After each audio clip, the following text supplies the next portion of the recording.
Good morning, students. Good morning to all. And last day we have studied about the types of companies and the memorandum of associations and the articles of associations and about the prospectus and what are the contents will come to an articles of association and prospectus everything. And on that day itself we have completed the fifth chapter. Today we will go to the next chapter.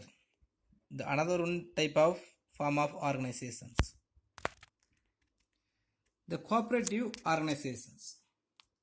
So the cooperative organizations also one type of the form of organizations in the types of different types of organizations. A cooperative is a private business organizations, so that is owned and controlled by the people who use its products, supplies or services. Normally, if you are seeing in your native places itself, we can see the different type of the cooperative organizations. So some amount of the peoples will join together, and what are the products they will produce, they will supply and they will sell and consuming themselves. As a human beings, some of the peoples are joined together, and if they are formed one of the organizations in which if they are selling the product what they are produced, and he will use themselves. So although cooperatives vary in type and membership size, all were formed to meet the specific objectives of members, and all are structured to adapt to members changing needs.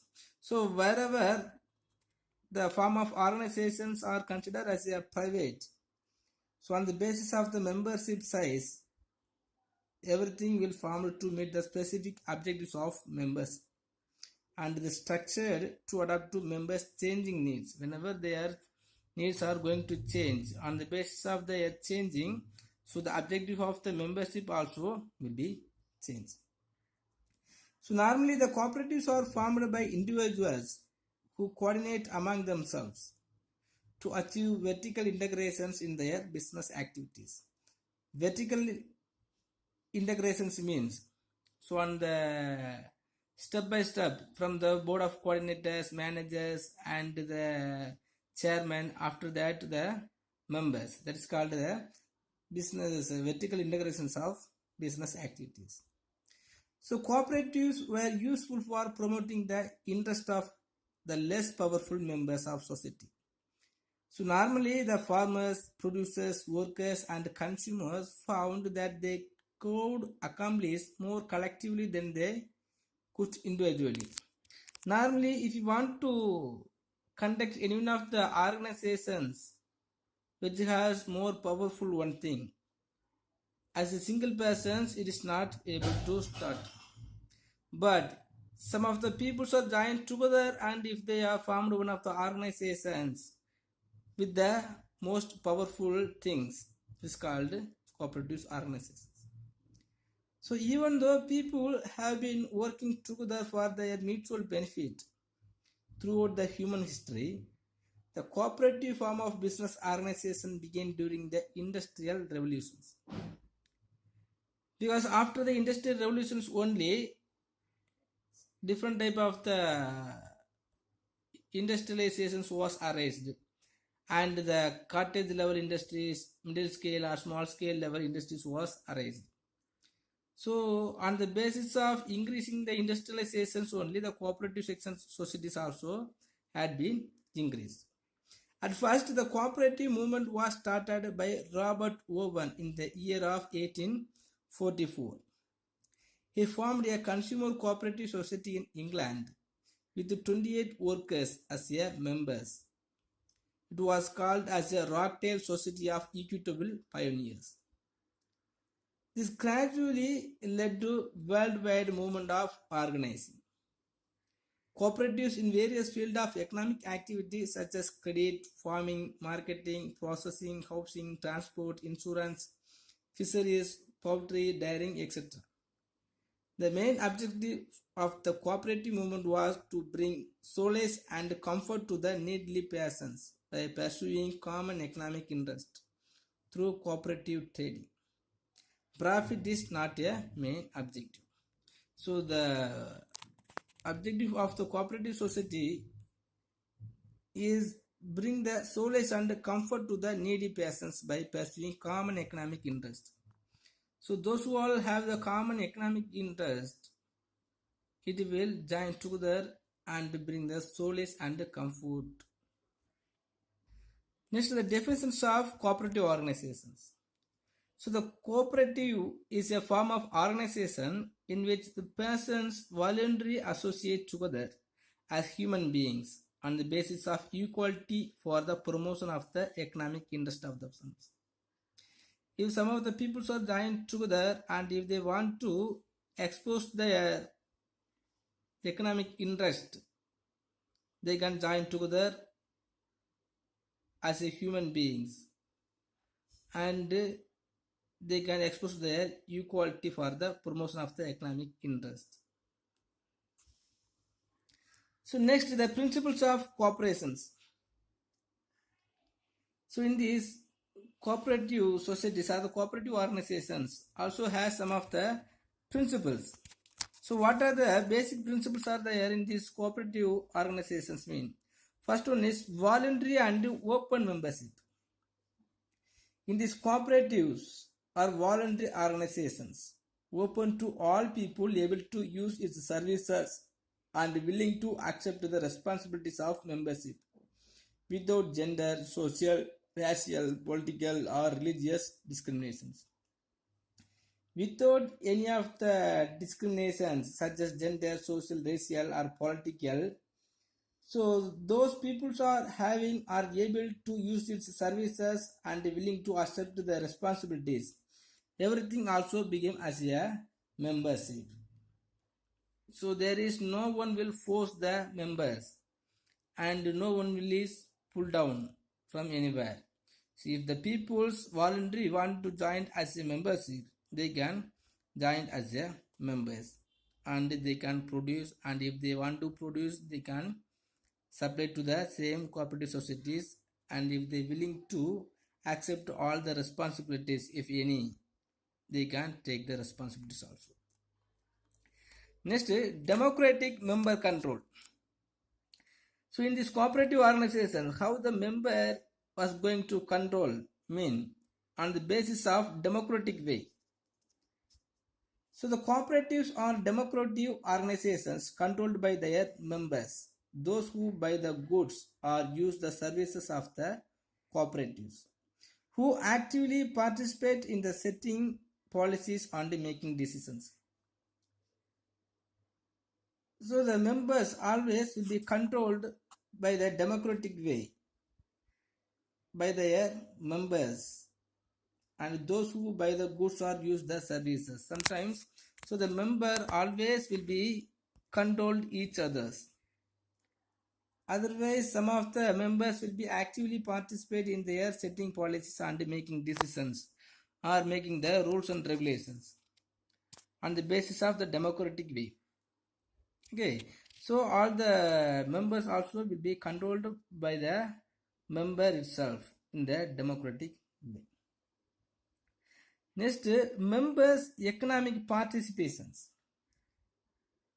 How the participation of members will be there means the members contribute equally to and democratically control the capital of the cooperative. So in any of the organization, some of the board of directors or the members or any of the leaders may be there. But here, not like so. So the members contribute equally to and democratically control the capital of the cooperative. If any of the capital is earned by the cooperative members by using the shares or by earning the profit by selling the goods sold by the cooperative societies, they will earning some of the capital. The capital will be contribute and controlled by all the members of cooperatives. This benefits members in proportion to the business they conduct with the cooperative rather than on the capital invested. Next, autonomy and independence. How it will be carry on their organizations mean on the basis of autonomy and independently. So the cooperatives are autonomous, self-help organizations controlled by their members only.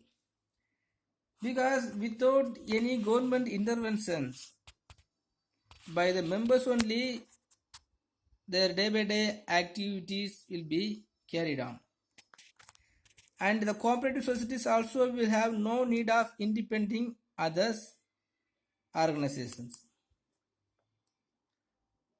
So it does not, so based on terms that ensure democratic control by the members and maintains the cooperative autonomy. So the separate rules and regulations will be created by the member itself. And if any of the leaders want to take among the members by the voting method only, they will take it. So all the rules and regulations and some of the undertakings will be maintained by the autonomy and independently.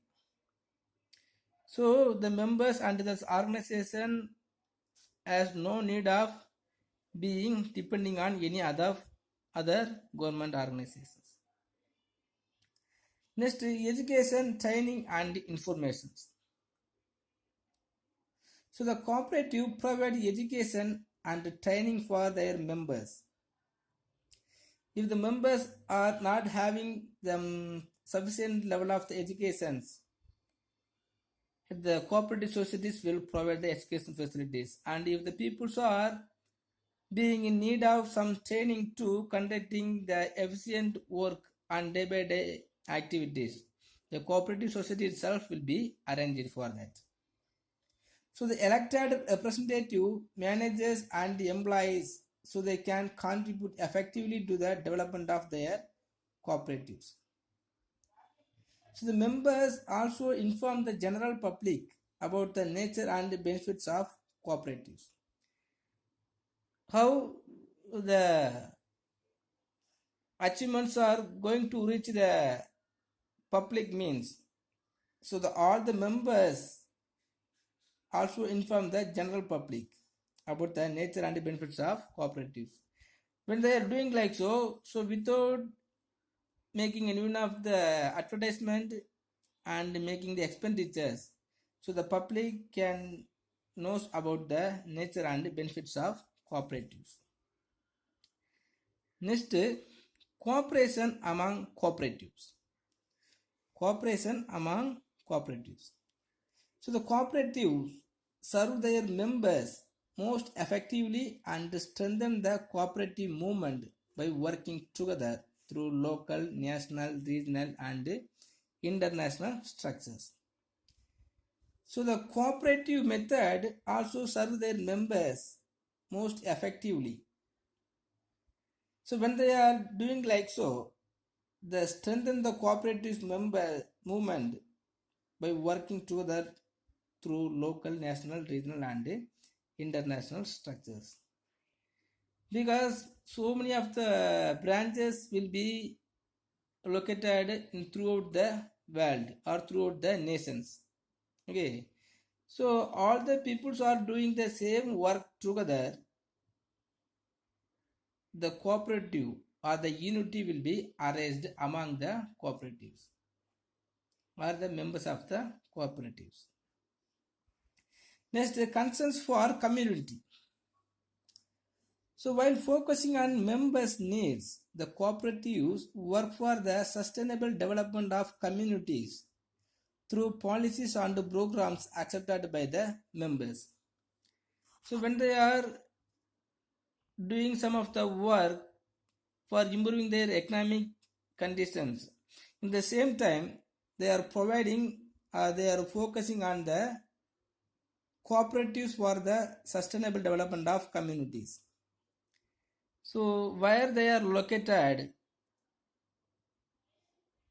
this area will be improved by having the cooperative societies through the good policies and programs accepted by the members. If some of the policies and programs taken by or will be arranged by their member itself, if these programs and policies is accepted by all the members, it will come to an effect. So because of that, so the societies belong to the cooperative societies, or the areas belong to the cooperative societies will be improved. So 5 or 6 features or principles are there. So voluntary and open membership. Next, democratic member control. Next, members economic participation, autonomy and independently. Education, training and information. Next, cooperation among the cooperatives. Next, features of cooperatives. Some of the features also we can see in the cooperatives. First one is voluntary memberships. As we have studied in the principles of cooperations, the membership always will be as a voluntary. The beginning the membership is a voluntary thing. Any persons can become the member of the society and can leave it any time without anyone's force or anyone's interventions. As a single person or anyone can become the member of the society, and in the same time some of the policies and rules and regulations is not acceptable by the members, so they can leave it any time without any force and without any rules and regulations and norms and conditions. Next is the equal rights. In cooperative societies, each member of the society has an equal right to vote and ownership. Sometimes so the board of directors or the chairman will be selected by the electing method or voting method. So when they are doing like so, every member also has the equal rights to put the vote.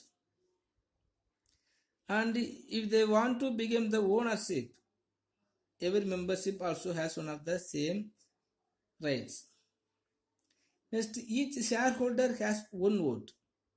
Already we have studied the rights for voting in their shareholders of joint stock companies. It was one vote for one shares. If the person has the 100 shares, he has the rights to put the 100 votes. But in cooperative societies, not like that. Each shareholder has only one vote. Even if anybody has any of them has more shares, he has right to put one vote. Next, democracy.